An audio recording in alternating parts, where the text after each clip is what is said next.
My lawn chairs were pink. Apparently, that was a crime worth $5,400 in Karenland. It started with a single letter, crisp and official, tucked into my mailbox like a venomous snake waiting to strike. The Karen Hills Homeowners Association, HOA, demanded I remove my non-compliant lawn chairs from my front yard or face a fine. Non compliant. They were $20 folding chairs from Walmart, not a neon billboard. I laughed it off, thinking it was a prank from a neighbor with too much time. But then the fines started piling up $100, $500, $1,000 until the final notice hit, $5,400. Pay up or they'd lien my house. My house. The one I'd scraped every penny to buy after years of renting. The one where I raised my daughter, Lila, alone after her dad walked out. I'm Sarah, a 34-year-old nurse who works 12-hour shifts and doesn't have time for petty neighborhood politics. Karen Hills was supposed to be my fresh start, a quiet, tree-lined suburb where Lila could ride her bike and I could breathe. Instead, I got Margaret, the HOA president, a woman whose smile was as fake as her tan and whose power trip could rival a dictator's.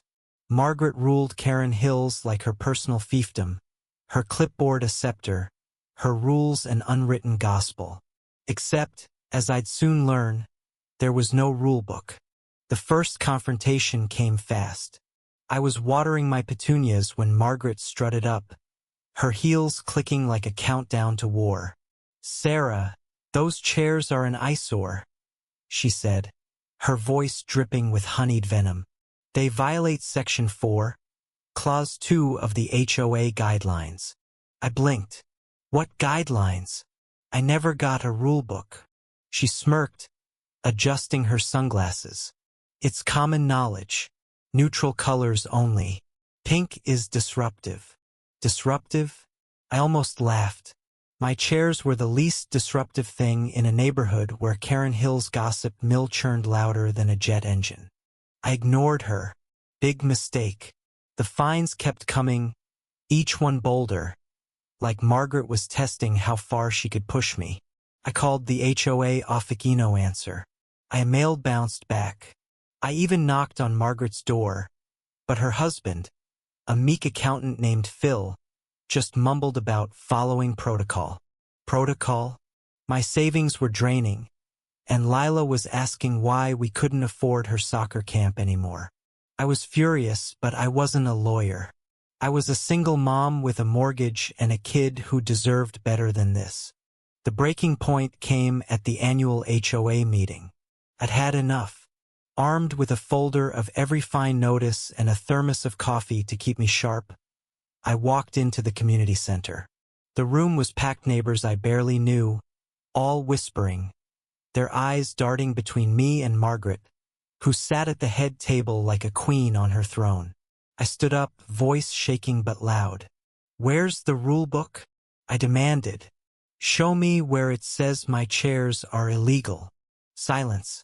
Margaret's smile faltered, but she recovered fast. It's in the bylaws, Sarah. You should have read them when you moved in. Then show me. I slammed my folder on the table, notices spilling out. The crowd gasped. Margaret's face turned the color of my chairs. She fumbled, claiming the bylaws were being updated and not publicly available. Not publicly available? This wasn't the Pentagon.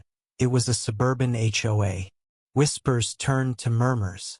A neighbor, Tom, a retired cop with a no-nonsense vibe, stood up. I've lived here 15 years. Never seen a rulebook either. The room erupted.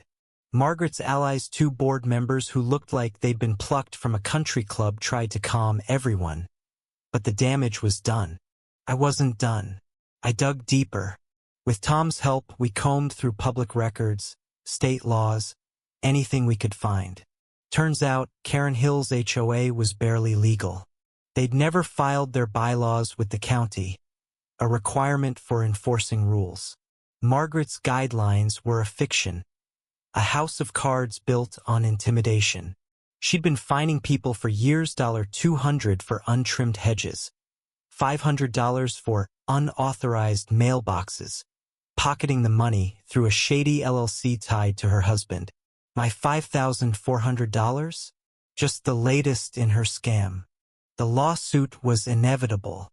I didn't want to go to court. I could barely afford a lawyer, but Tom connected me with a pro bono attorney, Rachel, who smelled blood. "This is fraud," Rachel said, her eyes gleaming. "Margaret's done." We filed a class action suit, roping in other neighbors who'd been fleeced. The courtroom was small but packed, the air thick with tension.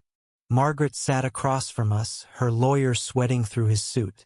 Rachel was relentless, presenting evidence of the missing bylaws, the LLC, the fines with no legal basis. Margaret's defense? She claimed community standards were implied. The judge wasn't buying it. But here's where it gets messy. The judge ruled in our favor, kind of. The HOA was ordered to refund all fines, including my $5,400, and Margaret was removed as president. Victory, right? Not quite. The HOA's accounts were empty. Margaret and Phil had drained them, funneling the money into offshore accounts before declaring bankruptcy. My savings were gone, eaten up by legal fees and missed shifts. The neighbors who cheered me on now avoided me, afraid of retaliation from Margaret's cronies, who still lurked on the board. Lila's soccer camp? Cancelled. Our fresh start? Tainted. The final blow came a month later. I was mowing my lawn when a moving truck pulled up to Margaret's house. She was leaving, her smirk intact, waving daintily as if she hadn't robbed us blind. Rumor was she'd bought a condo in Florida with our money. I stood there, grass clippings on my shoes, watching her drive away. No jail time, no real consequences. Just a woman who'd gamed the system and walked free. I kept my pink chairs. They're still on my lawn, faded but defiant. Every time I see them, I'm reminded of the fight-off, how I stood up, how I exposed her lies, how I lost anyway. Karen Hills is quieter now, the HOA limping along under new leadership, but the scars remain. Neighbors still whisper, divided between those who admire my stand and those who think I stirred up trouble for nothing. Justice is a funny thing. You can win in court but lose in life. Margaret's gone, but so is my sense of trust, my belief that fairness always prevails. I look at Lila, kicking her soccer ball in the backyard, and wonder what I'm teaching her. To fight, to hope, or to brace for a world where the Margarets often win. What do you think? Did I do the right thing, dragging this to court, or should I have just paid the fine and moved on? How do you balance justice with the cost it takes from you?